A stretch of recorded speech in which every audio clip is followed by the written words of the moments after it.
Good evening, everybody. Welcome to episode 19 of the Fan Experience podcast. Welcome back, everybody. We got a great show in line for you today. Joining us on the show in a little while is Steve Shiffman. 30 plus years of sports marketing experience. So we're going to dive deep into that. But first, we have to recap NFL Week 2. So, a lot of great games. A lot of great games were played this weekend. The Rams beat the Eagles. The Bears are 2-0. The Buccaneers got their first win with Tom Brady. Gardner Minshew, nail biter, but the Titans ended up coming out on top at the end. The Packers are one of the best offenses in football, beat the Lions. Cardinals took down the Redskins, but I want to touch on a few games in particular. But I'm going to let my friend and co-host Rick start us off with half of the San Francisco 49ers team against our beloved New York Jets. Well, good evening, Mike. Good evening, everybody, for watching. By the way, this podcast is brought on by playthefielddating.com.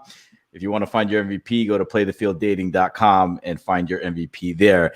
I'm wearing black tonight, Mike. I want you to take a look at this, and for all viewers, I'm wearing black. And the reason I'm wearing black tonight is because after 2 weeks, the Jets season is over.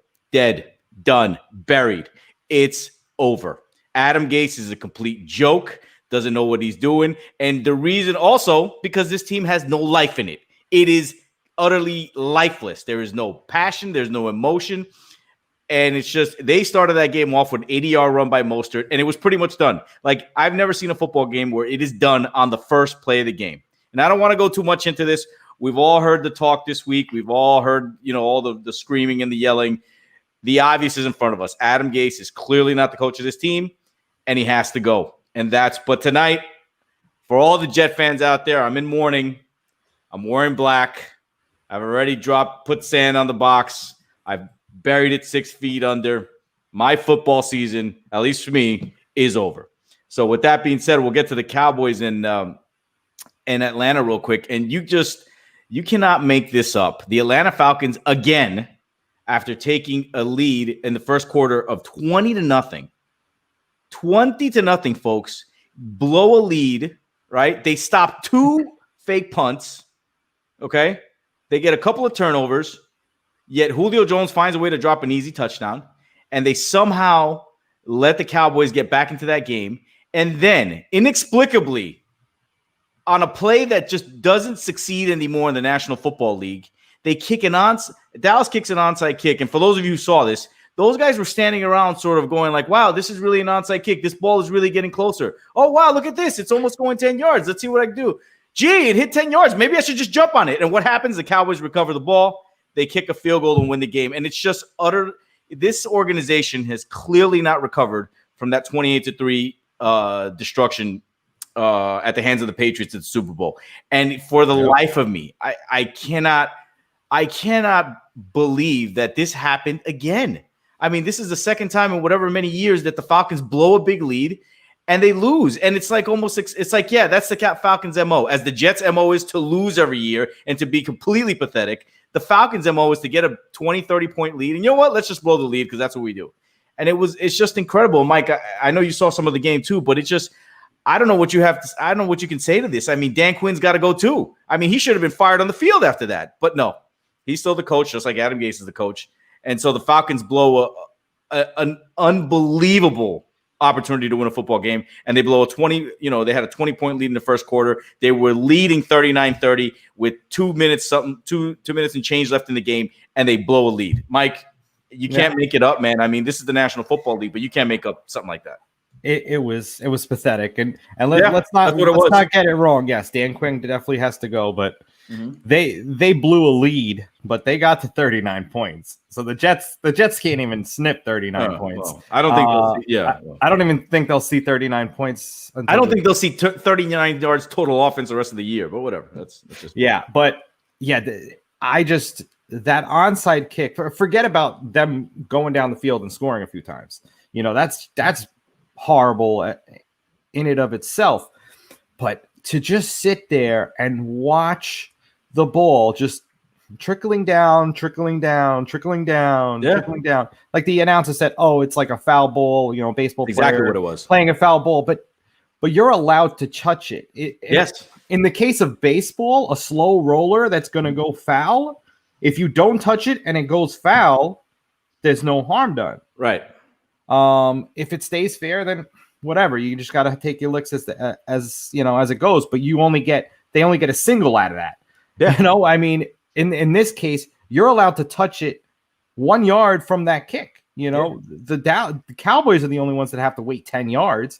You can't just run up and, I mean, obviously it was easy to just jump on it because they got it real easy.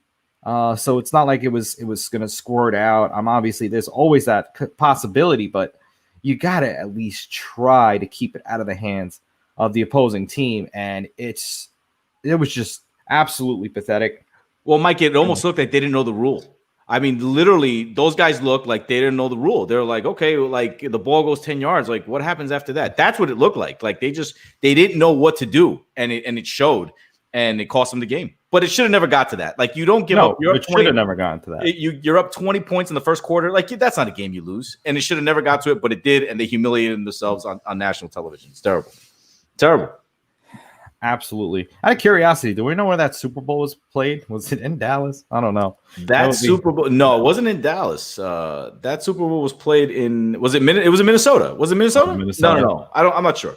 Because I know that was around the time that it was in a dome stadium. Yeah, of course. It's always in a dome or in a warm spot. Yeah. Other than the MetLife one, obviously. Yeah. Well. That was a horrible Super Bowl. Mm-hmm. So let's touch on some positive news.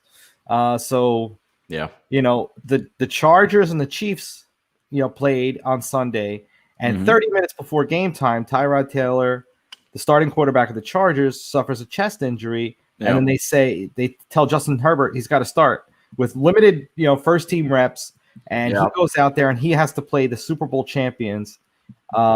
In their new stadium in SoFi, so they were home, but to have 30 minutes to prepare and go in there, and the kid looks like the real deal. And obviously he made one mistake, but some great work by him throughout that whole game in just managing that game as best as possible. Unfortunately, they came out as the losers because of 2 58-yard field goals by Harrison Butker. I mean, that's just incredible. Yes, he did look great. But Tyrod Taylor is supposed to be the starter next week, and I don't really understand why you do that, because he's not going to be your answer for the future. So, and how he looked, and I don't know, does that destroy his confidence? Probably not, because he knew he wasn't supposed to be starting anyway. But I just think you ride that train. I'm with you 100%, man. That kid's got he just has it. Like, I watched that game, like we saw the game. He has it. He made one bad play. It was a rookie interception, threw it like across the field. But for the most part, look, he took a couple of big shots trying to run the ball. He looked big. He pocket. He has a cannon for an arm, man. He made some throws in that game that were incredible. And think about it. His first start against a defending Super Bowl champion, the Kansas City Chiefs. I mean, the kid he threw a touchdown and one interception. I think he threw for over 311 yards. I mean, he was incredible. I don't know how Anthony Lynn can go back to Tyrod Taylor. Maybe he just feels that he might need a little more work, that he wants him to sort of learn the game a little more. But at this point, man, I'm with you. I would put him in there. I'd get that offense fired up. I mean, he can fling the ball all over the field, and I would roll with him. But, and that good for the Chargers, because we had him losing I think we had him going 3-13 or something. I mean, and if you start Herbert, I think it gives him a legitimate shot. 2-0. Oh, well, 1-1. 1-1. It gives him a legitimate shot to have a great season. They have a stout defense, and you could tell the Chiefs just felt uncomfortable. I mean, Mahomes made some ridiculous throws. Yeah, I mean, the throws that kid makes is incredible. But that conference is going to be great. You got Mahomes in there. If Herbert's the real deal, if Drew Lock can stay healthy. And you got Derek Carr, who played well last night. I mean, it's going to be incredible. But, the one thing about this weekend that I take away, Joe Burrow, incredible. looked the part. Justin Herbert, incredible, looked the part. Sam Darnold, completely lost. But why is that? Because they both have good coaching. And that's the difference right now. Our quarterback is regressing. Our quarterback looks scared. Our quarterback looks like, he just looks bad. And these other guys, Herbert. I don't even think the Jets are warranting any more discussion. No, they don't. But I think the Chargers have found their future quarterback, and it's just a matter of when the kid starts. And let me tell you something: when he gets in there, he's just going to start lighting it up, and he's going to take him a long way. Yeah, absolutely. All right, let's table this for now, and bring on our guest. Right now, joining us is Steve Shiffman. Hey guys, Steve, how you doing? Steve. Good. Hey Rick, I feel for you. I've been a big Jets fan since I grew up. Used to watch him at Hofstra University practice. Yeah, it's fun. I went to Hofstra. Oh, did you? All right. Yeah, I did. You know what, Steve? What I did last week, and I was telling Mike about this. I bought a 1995 Boomer Esiason jersey just because, one of the throwback days. I don't even know why I did that, but because Boomer's I'm a big fan of Boomer, and it's just demoralizing. It really is, but. What can you do? But let's talk about you a little bit. So tell us about you grew up in Queens. Yep. And now I read that you're not a fan of a particular team, but you're a fan of all the teams that you work for. So tell us a little bit about that. Because it's hard for us to understand you don't have one team you're passionate for. So when you were growing up, there wasn't one team that you were really interested in. You just sort of became I'll give you a perfect example. When I was at the Royals, we were playing the New York Mets in the World Series. In 15. Yeah. Now, I grew up a Mets fan. I went to the 69 World Series with my dad. That was my first baseball experience, sitting on the first base side and watching, the Mets win the World Series. So it was just great. But going back there as a Royals employee, I am paid to be a Royals employee. I can't cheer for another team, nor it's really there's no written law that says this, but you don't wear other teams' paraphernalia. So, I'm not going to wear any other team. I used to give my son a hard time when I see him wearing a Yankee hat, but he's a fan of the Yankees. I can't wear it. I would hope he'd respect the fact that, I'm with whatever team I'm with, that he would wear that hat. But no, it's tough because, right now it's funny. I said I grew up, a Jets fan, but being the last 10 years in Kansas City, I really become a Chiefs fan. This is prior to them going to the Super Bowl. I watched plenty of bad football, but, I'm real happy for them. And it's an exciting team right now to watch. And Patrick Mahomes, both on and off the field, is a true gentleman. I had the opportunity of when he came to our stadium to help him and Travis Kelce out, and both really nice guys. So they're just on the field, they're great. Off the field, they're just as good. That's incredible. Now, you said you went to the 69 World Series. So you, at that time, and recently the late, great Tom Seaver passed away. So you had the opportunity to watch him pitch in his prime. Tell us about that. I was a kid, but I remember the team like it was yesterday with Jerry Kuzman and Tom Seaver and Jerry Grody and Bud Harrelson and Cleon Jones. I could go on and on and on. Years ago, while I was in this sport, a guy who's actually with Boston, I won't use people's names, used to talk about the experience, almost like your title, the fan experience. Yeah. And you think about the first experience you ever had in sports, and you go back to it. And my first experience was with my dad going to the World Series games. Like, we would go to games as a kid, and he'd take me to a Jets game, and I go to Islander games. But, I grew up playing baseball. And going to the Mets when no one else wanted to go, we used to have the best seats in the house, because in 69, no one went to see them. That's right. Matter of fact, he gave up the seats in 70 because they went up so much in value, and everybody, but it was funny. So, my first experience, before I even got into the business of sports, was going to a World Series game with my dad. And ironically, in 2002, when I was with the Angels and we go to the World Series, I flew my dad out to reciprocate the same feeling I had as a kid as he was an adult to go to the game with me. That's awesome. So they always talk about your first experience, in the world of sports and dating back and what it goes to. And it's an important experience. I never thought I would work in the world of sports. I've been doing it for the last 30 plus years. And it's great. But like I said, I only become a fan of the team that pays me. Makes it, Mike. I can understand that, and especially when you're working for another team. But as a kid, you obviously you like the Mets and you like the Jets. And you talk about the first experience, and that's really where the concept for this podcast came up, because it's all about those experiences that you live through and you witness firsthand, and what really draws you into the sport or the team, or really just the people that you're with. Right. And sports is just this great force, this great unifying force. Myself and Rick, we say it on the show all the time, but we met at a Mets game. He's a Yankees fan. I'm a Mets fan, but he went because, my cousin went. He was a friend of my cousin's, and we met. It was a rain delay, so we just got to just chatting. He ended up joining my fantasy football league for the last decade. Talk sports every single year, and we were both trying to start a podcast, and we just decided, hey, let's just do it together. And it's a lot of fun now, and it's that camaraderie that sports builds. So let's move a little bit forward. So, sure. Obviously, you grew up a big sports fan. So what brought you on that path to look into sports marketing? Is that where you started off, or did you start somewhere else with the sports? No, I always tell people, and it's funny because I always have the opportunity of talking to sports marketing classes in college, and they always raise the hand. Hey, how'd you get started in sports? I said, with me, it was a complete fluke. I was working at a gas station in Brentwood, California. Wow, okay. For $3 an hour while I was going to college. Yeah. And I remember getting held up at knife point. And my boss, he was from Staten Island, New York, and he comes with that heavy New York accent. You're supposed to be a tough guy from New York. How you let somebody hold you up? I'm sitting there going, you paid me $3 an hour. What do you want me to do? And I remember, I left the job. I just said, I'm not going to put up with someone's crap, and put my life on the line. And I just started going through the papers in those days. And I saw an opportunity in sales, because I always knew I had the gift to gab, the gift to, to talk and to talk to people. And I saw an opportunity in a company called California Sports. Didn't really know what it was.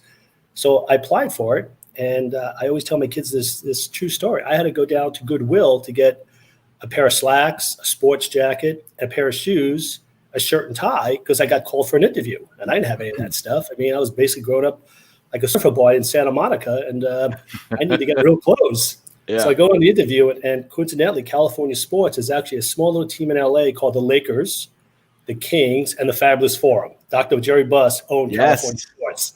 So when you're reading the clippings, it doesn't tell you what it is. It just says, can you like sports, blah, blah, blah. California Sports is looking for a few account executives. So my first job was with the Lakers, the Kings, the Fabulous Forum. I came up the same time a guy named Magic Johnson came up. Now, I know he did a lot of stuff on the court, but I worked just as hard behind the court. He got all the fame and recognition, but that's where I got started in the industry. I just I spent 8 years with the Lakers and the Kings, and had a great time. I mean, I was a kid, I think, and it was a fantastic time, a great experience. And then before I knew it, I got hired on as director of sales for the LA Clippers, because they came to LA and they needed help, and they felt the only person that could help them was me, because I kind of owned the marketplace. For 8 years, I controlled, all the companies and everything else, because I was out there servicing them, trying to make their experience as best as I could, because I was always brought up on the whole thing about a fan's experience coming to a game and making sure it's all good. And then from the Clippers, I actually had an opportunity. I don't know if you remember the history of the Lakers and Kings. A guy by the name of Bruce McNall bought the LA Kings. And he asked me to stay on, but at the same time I had the job offer with the Clippers. And I said, no, I think basketball, sells much better and easier than hockey. I mean, I never thought he'd sign Wayne Gretzky. Right. Big mistake on my part. Big mistake. Yeah. But you know what? Bruce McNall is a great guy. He then bought a team in Toronto. He asked me to go up there and help run it for him, called the Argonauts. It was part of the Canadian Football League. And, I moved to Canada, and I spent a couple of years with them, and then I became a Blue Jay employee, and I got into baseball, and I've been in baseball ever since. So I spent 10 years up in Toronto. I got to experience, it's funny, I always tell people I'm like a lucky charm. I mean, I've been to 7 championship games when I was with the Lakers. I think they won 3 of them or 4 of them. Toronto, we had 2 championships game. Then I come back to the Angels, which was like the worst team in baseball in 1999-2000. I come back to Southern California, and everyone says, "Why are you going?" My friends at the Blue Jays go, "Why are you going to the Angels?" They're like, they just fired the general manager, the man. I said, "You know what? I got to go where teams are bad, so I could help them and show them what I could do." if I went to a team like the Yankees, I can't really prove myself because they pack them in every night. Right. Yeah. So I got to go to the Angels, and another great experience. In 2002, we won a World Series. So that, obviously winning is so much more helpful than losing when you're trying to sell sports. And then from there, I went to the Dodgers for 4 years. As a matter of fact, I want to take this moment and just wish Hall of Fame manager, my good friend Tommy Lasorda, happy 90th. Today's his birthday. Wow. Happy birthday, Tommy Lasorda. Happy birthday, Tommy Lasorda. He's my true mentor and good friend, and he used to be a great advisor to me. Every time I'd have questions, we would just sit and talk. Just don't ask him about the pitch count or the designated batter. That's great. He's one of those, like, just throw him out there. Don't matter. Yeah. Yeah. Man, he said, "Who looks at the pitch count? If you guys throwing 120 pitches and he's there, he's pitching strikes, throwing strikes, keep him in." And he just always used to say, the designated hitter, that's BS. He says, you don't need one. Everyone should have to get out there and bat and swing a bat. So, but I used to love teasing him. I would tell every time somebody would meet him, I said, ask him about the designated hitter. And then he would just go off. That's incredible. Yeah. And then I spent the last 10 years in Kansas City with the Royals and went to 2 World Series with them. And I used to tell people all the time in Kansas City, to me, it was a job because I was commuting back and forth to California. My kids were all here. My wife was here.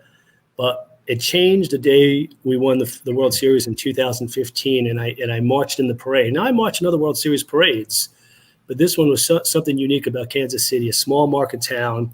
Yeah. Over 1 million people took the day off. It was actually a beautiful day in November.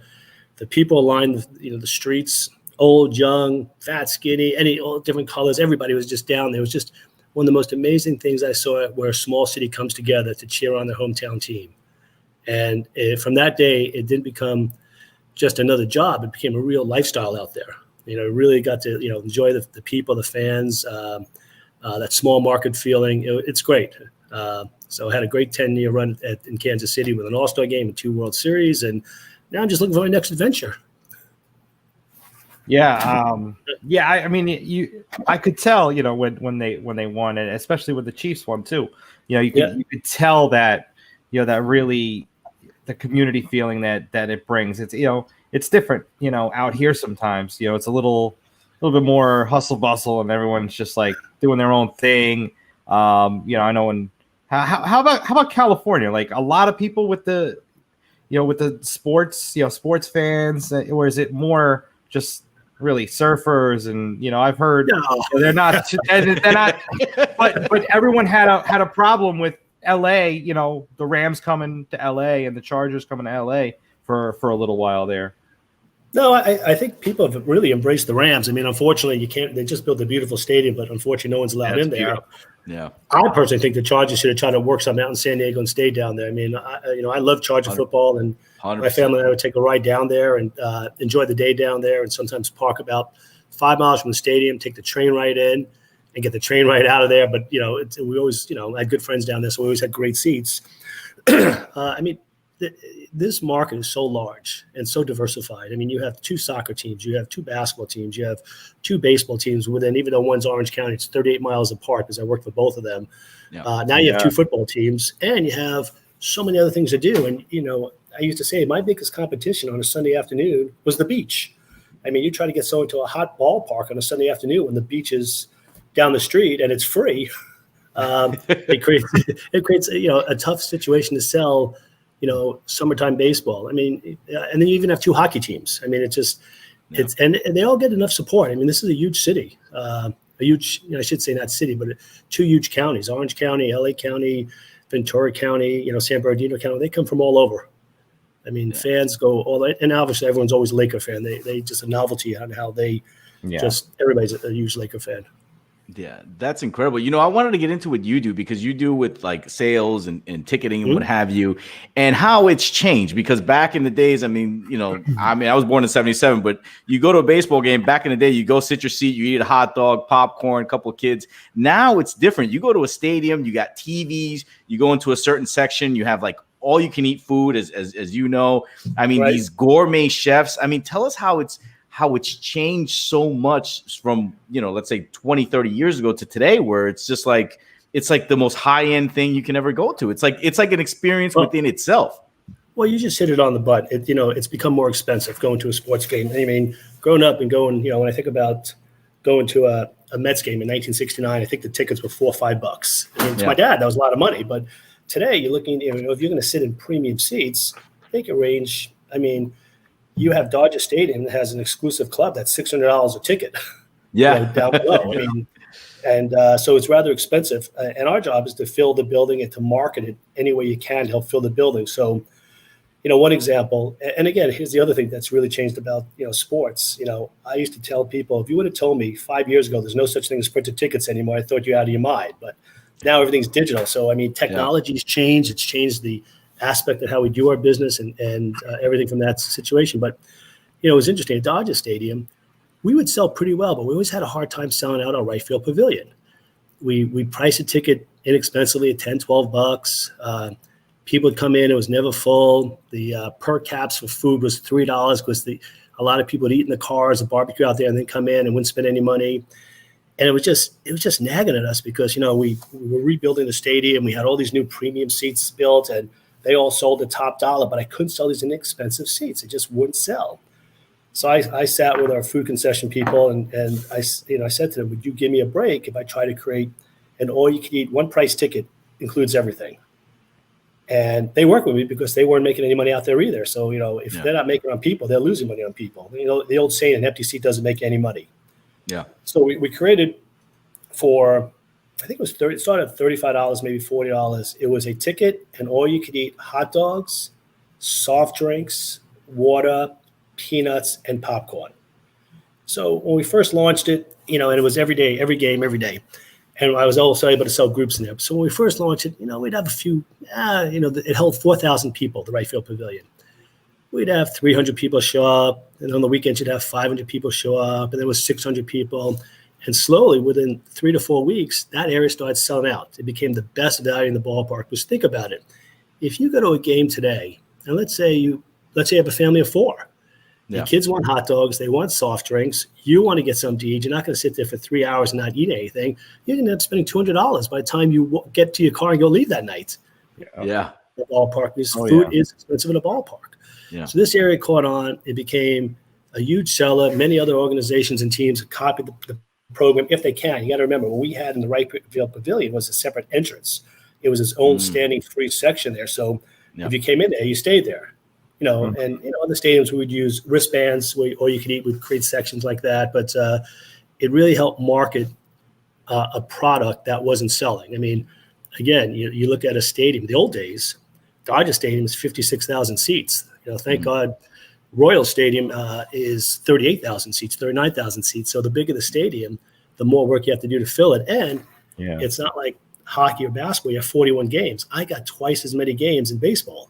So you have to be very creative in baseball and create different outlets and different sources and different ways of selling. And, I've watched soccer come on the marketplace. And soccer does a great job because now they create these social media areas where people, especially young people, because, a lot of us are missing out on the millennials. I mean, baseball targets an older crowd, but, soccer, it's great what they do where they have all these young kids in the end zones, drinking the beers, yelling, waving stuff, in the end zones behind the nets. Yeah. And they've done a great job. It's an inexpensive ticket for people to go up because you got to have people in the building.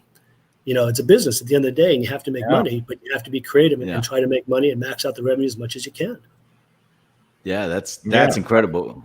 And go ahead, Mike. I'm sorry to make you drop. Kudos to you for figuring it out, and kudos to the Dodgers for being able to bend and actually, take that with an open mind and being able to actually implement that, because, me and Rick, we just see baseball, we've seen that they have a hard time innovating and trying to join the time, stuff like that out of all the other sports. NBA is probably by far the best as far as innovating and going into those, attracting those younger audience. But it's great that that worked out, and now it's being used everywhere. The Mets even have that Pepsi porch area where they have all you can eat and all you can drink areas. So it's a wonderful idea, and kudos to you for that, for sure. Well, and a lot of it also depends, you're right, on ownership and management allowing you to do certain things. I mean, certain ownerships, they won't take a chance. They don't want to do things. When I got to the Royals, it took them a while for them to get used to my creative ideas and some of the things you do off the wall and everything else. I mean, I created a retail ticket stores in Costco's. I mean, think about how much foot traffic goes through a Costco store. Yeah. And, we would, Dodgers, we selling over $1 million worth of tickets in the Costco stores. Wow. So again, I mean, you'll see today Groupon, Travels, you see so many online programs. A lot of this stuff I helped start many years ago. I mean, you need to be creative. And most of my peers in the industry are very much similar to me. I mean, they're all great. And every market's different too and how you work it. I mean, some teams don't want to do any discounting whatsoever because they feel it might take away from the prestige of the product. And, filling a stadium is very difficult. Football is interesting because football, it's basically 8 events or 9 events now. They changed the season to 9 games. So when you're filling 8 or 9 games and you have 65, 70,000 seats and they're on a Sunday, but try filling, a game when the Mets are playing Tampa Bay, not that they'd be playing interleague play on a Wednesday afternoon or a Thursday night in 3 games. I mean, how many people want to see that, day after day after day? Be creative with it. What's funny today, for example, we have these, like I have a 55-inch TV. I got, I got surround sounds. I can see my fantasy stuff. I get my phone. Are you finding, you have to come up with these creative ideas to get people in the seats and obviously with the tickets, but are you finding it where the average person is saying, I'd rather stay home than go to the game? Like, is it getting harder and harder to get people in the stadium for events? Or do you think that your ideas are bringing people back to the stadiums? Well, the ideas is what's getting people back to the stadium. If you do nothing, you become a dinosaur, and then dinosaurs become extinct. Exactly. So going back to the name of your show, the fan experience, I mean, you could sit home, and I had this speech, oh my God, maybe 12, 13 years ago when I was talking at the baseball meetings. We used to have all 30 teams together in Orlando, Florida, Disney World, and we'd have all these. And I would talk about how TV prices on these big screens are coming down. Now they're very, very inexpensive, but at the time, they're coming down from, $2,500 or $6,000 to $2,000. You got frozen? He froze on me. Okay. Yeah. 1 second, Steve. We're having a technical difficulty here. 1 second. We'll get it straightened out. Hold on 1 second. Should we get him back? I think it's his. But let me remove him and then. Hold on 1 second, Steve. We'll get you back. Let's see if that'll do it. No, it's 1 second. No, we gotta get him. He needs to redo his, I think, because we're good. Right. Okay. Ask him if he can. Yeah. Steve, you might have to redo your thing there while we're waiting on Steve. You might have to back out and come back in. Yeah, Steve, you might have to come back. Yeah, let's see. So it's obviously it's incredible, man. He backed out and he's gonna get back in. Yeah, he's gonna get back in. So I mean, the all you can eat seats. Obviously, it's incredible. It's genius, because obviously look at all the stadiums that they're implementing it right now. Yeah. Well, it's definitely the world's changing, man. You got to change with it. You got to adapt. If you don't adapt, like he said, you're a dinosaur. You become extinct. That's just what it is. But I think you need those experiences today in stadiums, man. You can't just go to a game and sit there, dude. They're long. It's 9 hours. You get kids. Like, you got to have something to keep you entertained and keep you going. Yeah. How are we doing? He's still not in yet. It's technical difficulties, everybody. Yeah, technical difficulty. This is part of the fan experience, folks. Yeah. As you can tell. I mean the Bills and the Dolphins Sunday night. Sunday's game. Did you see that? They lost their feed, and nobody saw the Devontae Parker touchdown except for a fan video. So thank God they had a fan, fans allowed there, or else nobody would have saw it. Yeah. It would have been like that would have been incredible. The touchdown that never happened. Yeah. It's like nobody saw it. Did it really happen? Yeah. If a tree falls down and nobody's there to hear it. Do you hear it? Yeah, no. Understand, yeah. Right now we got Denver up 30-27, second quarter. 11:45 left in the second quarter has just begun. This is going to be interesting. They're down 2-0. Jamal Murray and Jokic, can they stop the Lakers? Because right now, man, the Lakers are starting to So you're starting to get that feeling, man, of just inevitability to win the title. Yeah. Stevie is back. Steve is back. There he is. Stevie, Welcome back, Steve. how you doing? Hello? Yeah, you're there. Yeah, we got you Sorry now. about that. Can you hear me, guys? Yeah, you're good. Yeah, all good. All good. So you were telling us about we were telling us about the experience in the stadiums, and you were at a MLB owners meeting, and the TV prices coming down and all that. Yeah, he's there. Can you hear us? He took out his earpods. Okay. Can you guys hear me? Hear. Yep, yeah, loud and clear. We got you. We can hear you.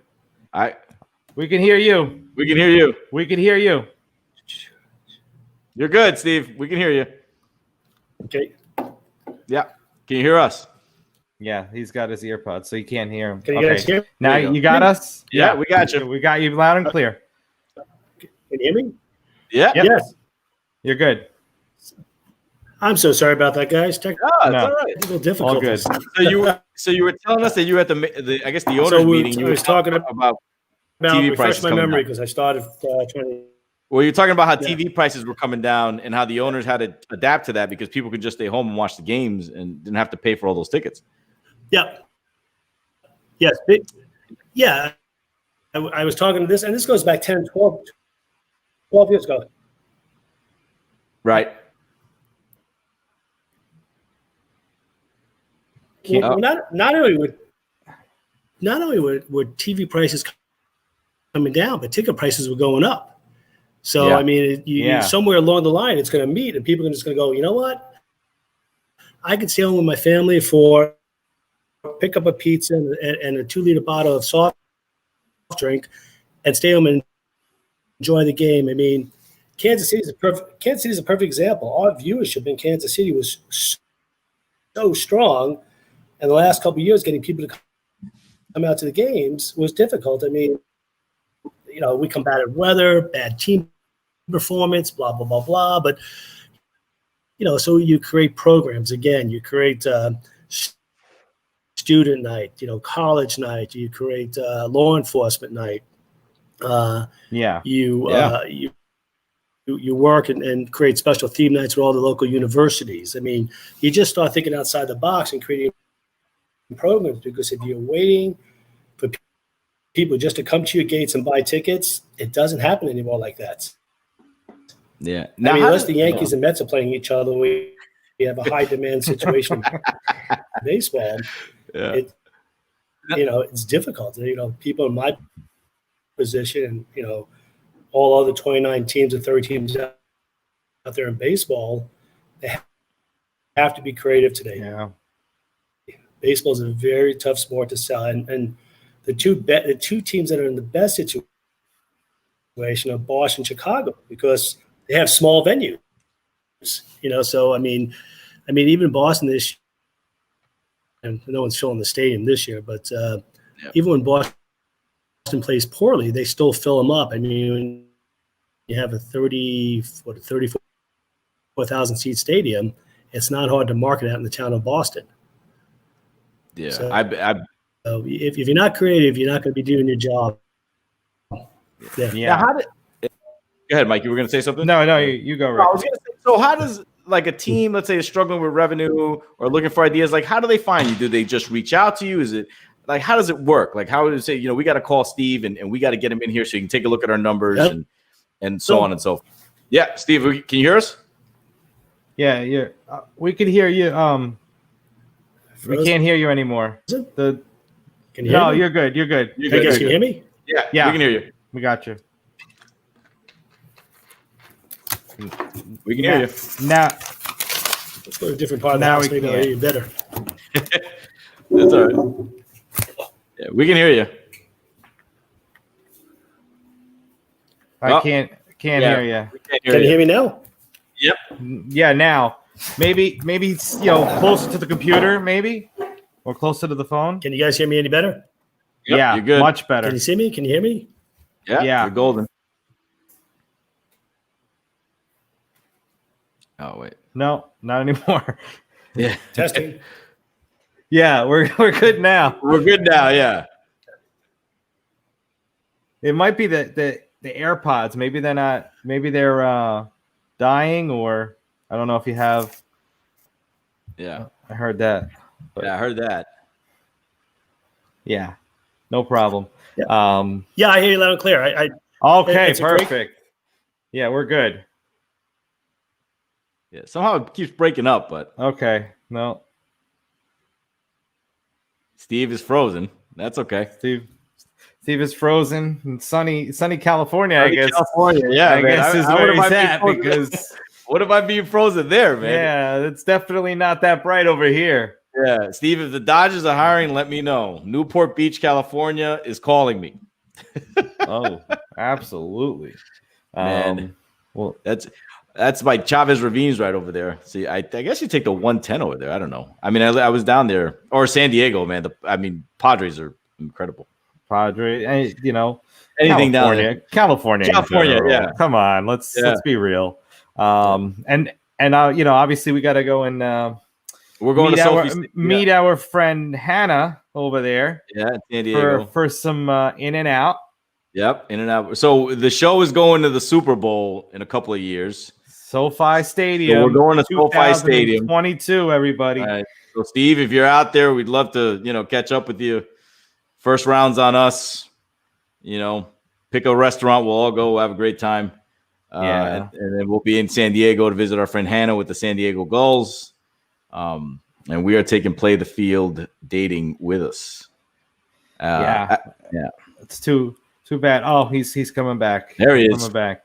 Let's wrap up with him before we lose. We lose it again. This is a great interview, man. It is. I know. I'm kind of getting into this. Yeah. There you are, Stevie. How we doing? You guys can hear me? Yeah. Can you hear me? I can hear you. Yeah, I can. I'm doing good. I apologize for all these technical difficulties. All good. All good. Okay. I took off the AirPods, so I'm just talking now. Perfect. Right out them. So started to say that, on a league level for the NBA, they do a great own individual islands. And again, every team is different where you got to create programs and different ideas and different thoughts. And the good thing about the teams is we kind of share collectively our ideas and thoughts and things that we do to help each other out. So there's, a whole bunch of different concepts and ideas you could do. Like I said, Mondays were, Fridays were buck night for us. So soft drinks and hot dogs were $1. Get people to come in and nice. And they would come in on Friday nights to have a great bar. Saturday night was always a giveaway. Sunday was family fun. Mm-hmm. Okay. Yeah. Yeah, we had that with the Mets too. Yankees is like $1,200 a ticket. Steve has frozen again. Oh man. Yeah. Steve, this might be on us. I'm not sure what's good. Yeah. No, I don't think so because we're, it's a browser based. So okay. It's me and you can, we're perfect. It must be too much sun out there. Yeah, that's what it is, man. It's waves. It's frying. Yeah. It's frying the Wi-Fi over there. I don't know if it's Wi-Fi or Wi-Fi over there. Yeah. So let's just drop him out real quick. Yeah, he dropped out. Okay, so so I guess we can. Well, you were saying something about the Nuggets and the Lakers, right? What are they looking like? Nuggets are up 44-29 right now. Yeah. Lakers looks like the Lakers are kind of going through the motions right now, but I expect that game to be close. 5 minutes left in the fourth quarter. Yeah, obviously that's kind of working stuff out. That's when it's all when it all matters at that point anyway. To quickly touch on. NHL, they're in the Stanley Cup playoffs. Unfortunately, the Islanders were knocked out last week. And the Lightning advanced against the Dallas Stars, and they split the first two games. So they are tied 1-1. I know our good friend Andrew is a Stars fan. So, he's a Dallas Stars fan. Right. He's a Dallas fan. Yeah, he's a Dallas boy. Guy. Yep. And it would be a good idea to get Andrew with Steve. They can come up with ideas for stadium drop. You mean Adam for Stadium Oh, Drop? sorry, Adam. Yeah. No, he's another Dallas guy. I'm sure. Oh yeah, right. I'm He's sorry. a Stars fan as well because he likes the Dallas Fort Worth teams. Apologize for that, guys. Hey, we're episode 19. We got 18 guests. You know. It's I mean, we had 2 Wolves. Yes, I mean, we had 2 Wolves. I mean, recap on the episodes. I mean, we had Chris Angulo, who's on the Wi-Fi connection. I think that's Steve. So you know, we could. I guess we can. Maybe we can get Steve back on another time. Yeah, I'd love to. You know, I'd love to. You know, I like personally, I feel that there's this product that's coming out there to the market. Yeah, that will help bring sports fans to the stadiums. Yeah. If only there was something where, sports fans can go meet other sports fans to find it a little bit easier to go to the stadium with a friend or with a romantic, MVP, partner. Romantic partner. And somebody really should come up with something like that. Yeah, Steve, I got an idea for you, Steve. It's called Play the Field Dating Nights at Dodger Stadium or at Kansas City Stadium or a Royal Stadium or wherever it is that we can have a Play the Field dating night. You can buy a ticket for $20, get a hot dog, a soda, and all right, he's there back. he is. He's back. I switched to a different computer. I think my computer is on the fritz. All right. Yeah, so we were just talking about, there was obviously we have to find new and innovative ways to get people back into the stadium. And we were talking about, there's a product that's coming out there, playing the field. It's a sports fan community trying to bring fans together and make it a lot easier for people to connect with each other and then also to go to games together with each other. So there's a good way to pitch some of these teams. Yeah, I mean, the technology part of going to games has increased so much. I mean, there's a guy that created Share Your Season Seats. So if you have season seats, again, think about 81 games going to 81 games. Yeah, it's impossible. We create smaller packages. We have fulls, halves. You have 20-game packages. You have a pick 10. You have a weekend package. I mean, in baseball, you can have 30 different packages that whatever fits your needs. Right. And, we hope we sell them. Sometimes it's a little bit overkill when you have too many packages out there because people go, which one should I take? It's so confusing. But like I said, the technology part, there's guys out there with so much different, software systems. Like I said, for Share Your Season Seats or Post Your Seats. Obviously, Major League Baseball partners up with StubHub. So if you're a season seat holder and you want to sell excessive seats, you could sell them on StubHub. Either make your money back, make a profit. Sometimes you sell it at a loss, but it's a little bit than losing complete tickets because last minute something comes up. And that's the nice thing about the technology and the digital ticketing is that say you're about to go to the game and something came up, your kid wasn't feeling good, you could actually email that ticket to a friend of yours so it doesn't go to a complete loss or email it to StubHub or wherever it may go. So the technology helps. Yep. Yeah. It's incredible.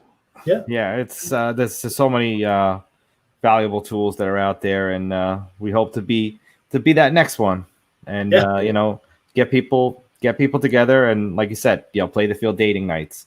For sure. We want to get people out there and what's better than dating at the ballpark because you have security all around you, you're in a public place, it's probably the safest place that you can have a first date. I mean, let's be real. Listen, we've done single nights at the ballpark and they're great.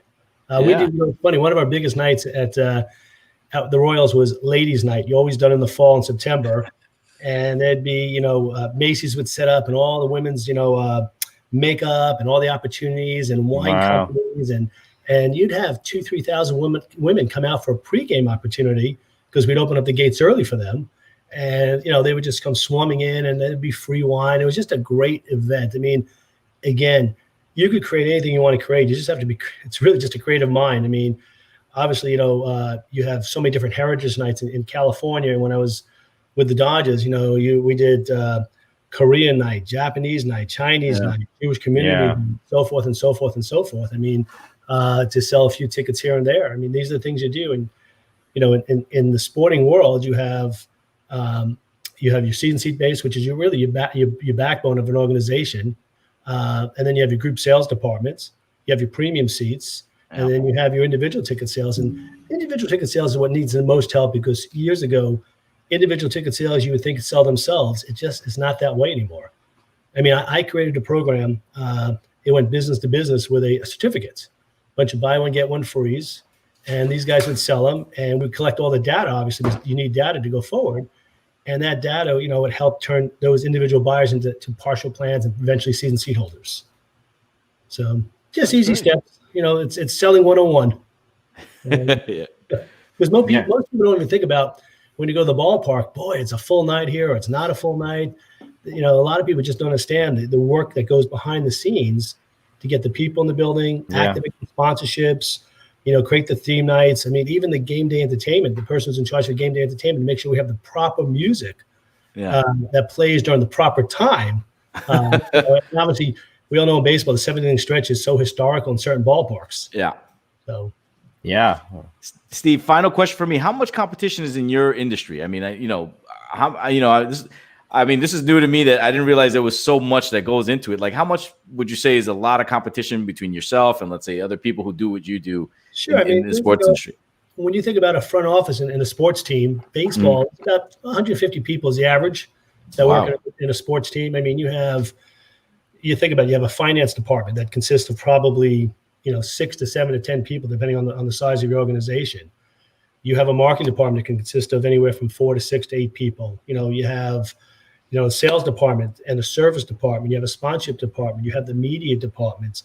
You have the game day entertainment departments. And that's not including the ushers and the game day staff. I'm talking about full-time people, not to mention your electricians and your carpenters in the building. I mean, geez, always something goes wrong is being fixed. We're like a small city within the stadium, always doing something. That is a good. Yeah. The competition, when you lose a league like the XFL, and you have a lot of my peers that went over there, now all of a sudden the market's flooded with a bunch of guys like me looking for jobs when there's really no jobs out there because the sports industry, unfortunately, to this coronavirus, is pretty much dead out there. I mean, the teams are playing, but what we do for a living isn't happening right now. Wow, incredible. Well, listen, Steve, if you can do something for the Jets next year, because I guarantee you nobody's showing up. I know I ain't. Well, I think they need a resuscitation night for our Jets fans. I got some good friends there. I know they work really hard to do it. I mean, we can't. The one thing about our jobs is we don't control what takes place on the field, or the court, or the ice. Yeah. We really create the fan experience. Got it. And when they come to the game, so whether you win, lose, draw, whatever else, they want to come back to the stadium, the venue, because they had a great evening or a great day or a great time. Yeah. I mean, that's really what our job is about, is to create that fan experience. And I love using you guys' names because that's what it's about. Hey, use it up. Use it on up. You're just reiterating how good of a name the podcast is, obviously. It's a great name. And it's a name that we all live by in our industry because, like I said, I can't, the Jets might not be playing very good on the field, but if you go to a football game and you went with your friend or your buddy and you had a couple of beers, or you're with your son enjoying that experience, you know what? Your son might want to go back, or your friend might, hey, let's go back to the Jets game. Who cares if they win or lose? We had a great game. It was great hanging out with your buddy. It was great hanging out with your son. It was great hanging out with my wife, whoever it may be. I mean, it's about that experience because, listen, not everybody goes to the Super Bowl. Not everybody wins. Yeah, definitely not the Jets. Yeah. But yeah, you're absolutely right. It is about that experience, and it's unlike anything else. Obviously, when they win, it's even better. Yeah, that makes that experience so much better. Yeah, but winning helps our jobs tremendously. Oh yeah, I would. It's losing when you really try to find out how good you really are in this business. Yeah. Well, Steve, our goal is to get to the Super Bowl in Sophie Stadium. So when we go out there, we'd love to catch up with you, take you to dinner, and just you can teach us more about what you do, and we'd love to show you a great time out there. Look, where are you guys located? In New York? New York. Yep. Whereabouts? Yep. Well, I'm in Queens. I'm on Long Island. I'm in Suffolk County. Oh, very good. My son played ball out in the Hampton Leagues last summer. He's a college ball player. Oh, okay, nice. Nice, yeah. I'm in Jackson Heights out here, so. Oh, very nice. Yeah. I grew up in Rockaway. Oh, okay. Yeah, nice. There you go. So, yeah, it's changed a lot since you've last been here. It's incredible. Oh, I bet. Yeah, I'd love to. I'd love to keep in touch. I know that the teams are, everything's in flux right now with the fans coming back. Sure. But I'd love to, keep in touch and talk about some creative marketing ideas for playing the field if you're ever down for it. Yeah, So, no, I enjoyed it. I apologize for my technical problems today on my computer. I'm glad I had my wife's computer right here to switch to real quick, and it took me a little bit longer than I wanted to, but I appreciate you guys' patience. No, anytime. You are always welcome on this show. This is your home. So whenever you want to come on, please let us know. Thanks for having me, and God bless, and may everybody be safe out there. Likewise. Thank Good night, you. Steve. You Thanks, too. guys. Take care.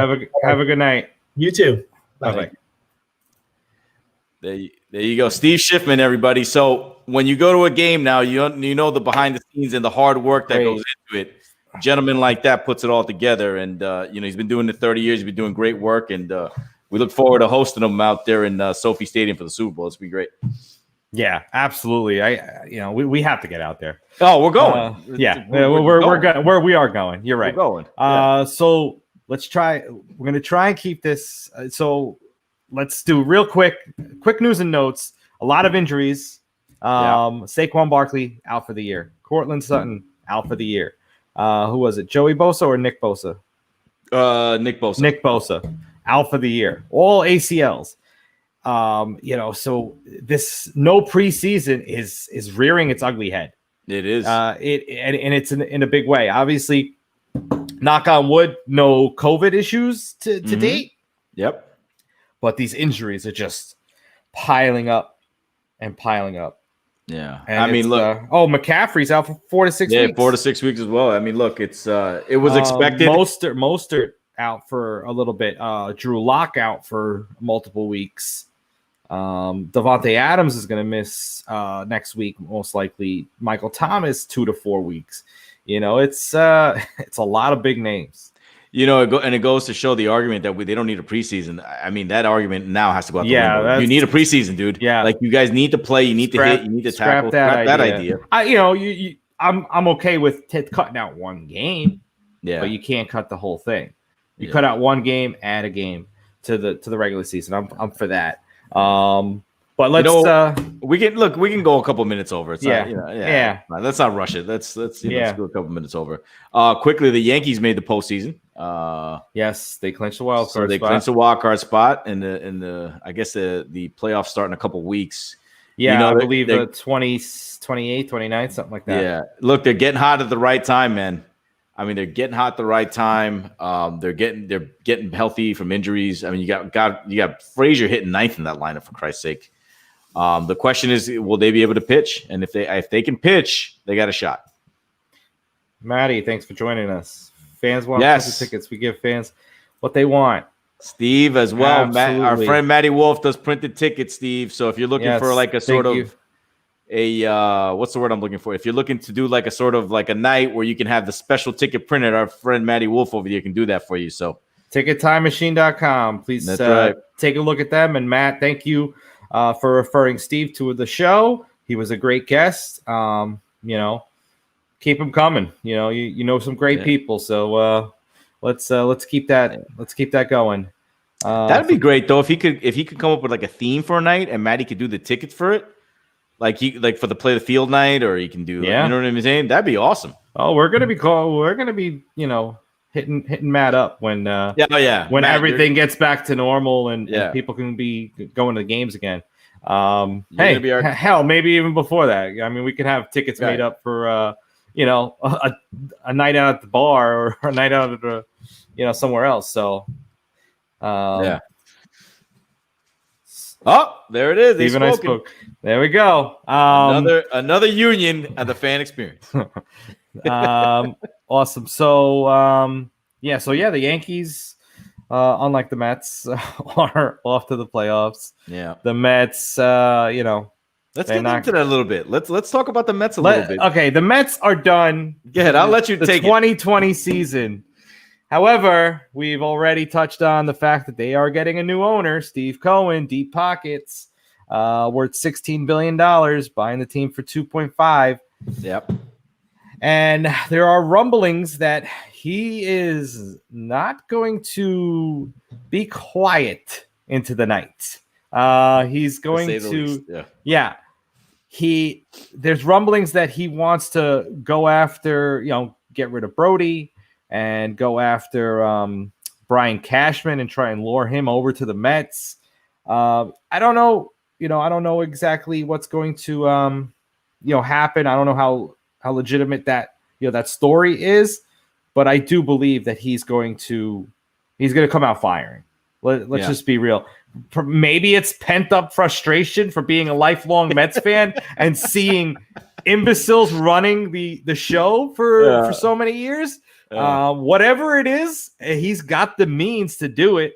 So we welcome it. Like just go out there and get it done. And as long as you're sitting there spending money, not afraid to to shell out some money for a big name player. I'm really looking forward to it, and there is a light at the end of the tunnel. It's been dark for some time now, and now you can see that light shining through. Yeah, I think this is what you needed. This is what the Met fan wanted: an aggressive owner, a guy who takes no prisoners, who's going to say, you know what, I want Brian Cashman. I heard talk today about Theo Epstein. I heard talk today about other major players, even bringing Sandy Alderson back. And you know what? Good for the Mets. They need that kind of energy. After going to the World Series in 2015, and then all that's gone on since, they need that kind of energy. Like the Wilpons are negative energy; they're going to go away. And Cohen is going to come over here and he's going to say, you know what? I'm running roughshod. I'm going to go do what I got to do. Now, is Brian Cashman going to leave the New York Yankees after being there since 1996? No, I don't see that happening, but you never know. But, unless listen, money talks. If they offer him a king's ransom, how does he say no, right? So you don't know about that. But it's good, man. It's great. It gives the team some life. It gives them some relevancy back in New York. They're not just, the second fiddle to the Yankees. And I think Cohen wants to make a big splash. So I think look out for a big signing as a general manager. Brody, my friend, it's been fun. I think your time has come and gone. I think Cohen wants to move on from that. He wants to bring his own people in and look for a big splash as a general manager. So good for the Mets, man. Good for you guys. If there's a way he can buy the Jets one day, if there's any way anybody can buy is there anybody out there with a couple $1 billion who can buy the Jets? I mean, seriously. I mean, what do we got to do here? Yeah. Anyway, let me get off the Jets. I'm sorry to our fans. Let me just stop. Yeah.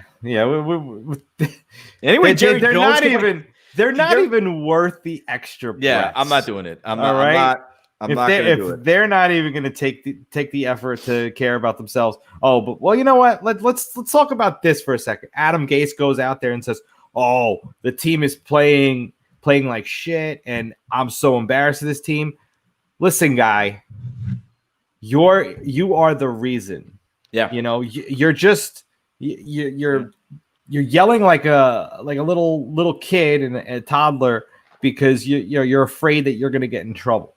And you should be afraid. You should be canned. And if it wasn't for the owner of the team thinking that you're an offensive genius, what did they score? 3 points? They scored 10 points. I think it was 10 points. Yeah. They scored 10 points. Genius. Yeah, but that was in garbage time, garbage time. But yeah, offensive genius couldn't even beat half of a San Francisco defense. Yeah. Let's just be real. It's just it's pathetic, and they need to really change a lot of things over there. And here's the other thing. He's coaching scared. Like you could tell, he doesn't want to take any chances, doesn't throw the ball downfield. And Sam is playing scared, right? Like he's like, I got to stick with the outs. Like I wish Sam Darnold needs to grab this team grab it by the throat and be like, this is my team. This is the way we're going to do things. Like he needs a little edge to him, man. And he doesn't have that. I know he's California cool and he's Sam Darnold and whatever, but bro, it's time. Like grow up, dude, grab a hold of the team, attack. Like there is no attack on this team. It's always on its heels. It's always like, well, whatever. No, this team needs to go on the attack mode. And Gase is not a coach that attacks. He coaches timid, man. He coaches scared. He coaches not to win. Like as Herman Edwards said, you play to win the game. You coach to win the game, dude. Come on, man. Put your helmet on, get in the game, and let's go. But this guy's not for it, man. He is not for it. I don't know who you're going to bring in here to coach the team. I'll be honest with you. I don't know who you bring in here to coach the team to change all this.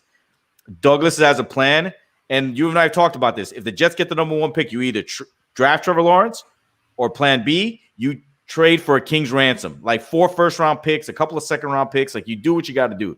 But as far as a coach, I don't know who wants to come in here and take this job. Like, I don't know who you bring in here.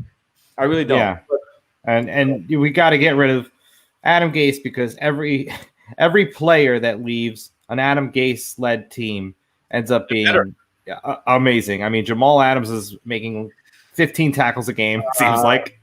I'm about to put a paper bag over my head and sit here for the rest of the show. That's just how embarrassed I am. Yeah, well, you know what's sad? We can't. None of those memes this year of people breaking your car window and dropping Jets tickets in it.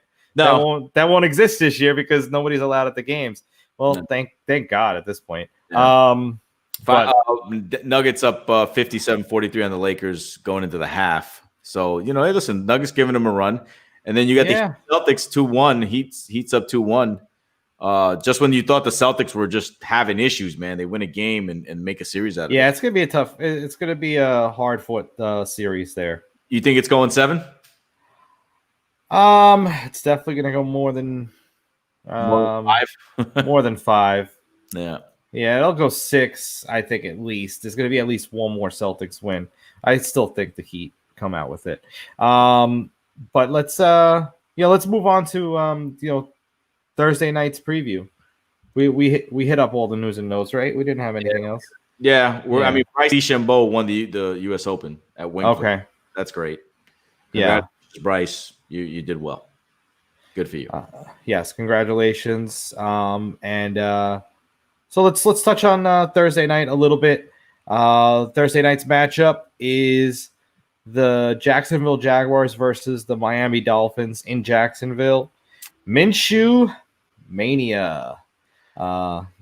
He came back, beat the Colts in week 1. Yeah. Came back, tied the Titans, and the Titans ended up winning it at the end. When Steven Gostkowski misses four kicks the week before, then hits a couple of 50-yarders like it's nothing in week 2. But it is what it is. That's football for you, and that's kicking for you. But yeah, so Minshew's playing great. But the Dolphins have been very competitive. I will give them that. They came back. They ended up taking a lead against Buffalo for a second. They were up. And they really kept the Patriots down. For the most part in week 1. They show a lot more heart than our Jets do. I mean, but that doesn't take much. No. But yeah, they're certainly look competitive, and it is a 3-point spread, 3 on the money in Jacksonville. But I like Minshew too much to pick against them to win by a field goal. Yeah, they're a feisty team, man. They fight. I mean, they're it's not that they're great or anything, but they're a feisty team. They fight, they battle. I mean, they traded Calais Campbell. They got rid of Leonard Fournette, and it just seems like they're just like they're a team that, unlike the Jets, who have a coach who just quits on the team when it gets too hard. I mean, they're scrappy, man. So it's going to be an interesting game. I don't have a feel for it yet. Maybe give me tomorrow. But I mean, if I had to tell you right now, I mean, I like Jacksonville right now. Jacksonville to cover the 3. Yeah. I mean, Brian Flores is a good coach, and Miami's playing tough, and I think they're gonna get better. But I like Jacksonville right now. Yeah, I wouldn't necessarily bet on it. If I had the option, to bet or not. But if I had to, I'd pick Jacksonville. Yeah. And there it is. All right. So that wraps up episode 19 of the Fan Experience podcast, brought to you by Play the Field Dating. If you're looking for your MVP, go to playthefielddating.com now and find your MVP online. Mike, as always, an honor and a privilege. And to all the viewers, thanks for tuning in tonight. And to our guest, Steve Shiffman, who had some technical issues, but he was able to join us. So thank you, Steve. Yes, thank you very much, Steve. Glad we were able to fix that, and thank the missus for us for letting you use the computer for that last bit. But we're definitely going to come out to California and have a drink or two. Yeah, pick Steve. We're going out there. So yeah, great show in line for episode 20 on Thursday. We actually have a Jets fan on, so that's going to be fun. Oh man, are you serious? Yeah. There's gonna be two people just like miserable, dude. Like, is that what you want? I'm wearing the Boomer jersey. Hey, I'm a Jets fan too, but but I'm also a Mets fan, so I can understand. And I've dealt with this, this disappointment.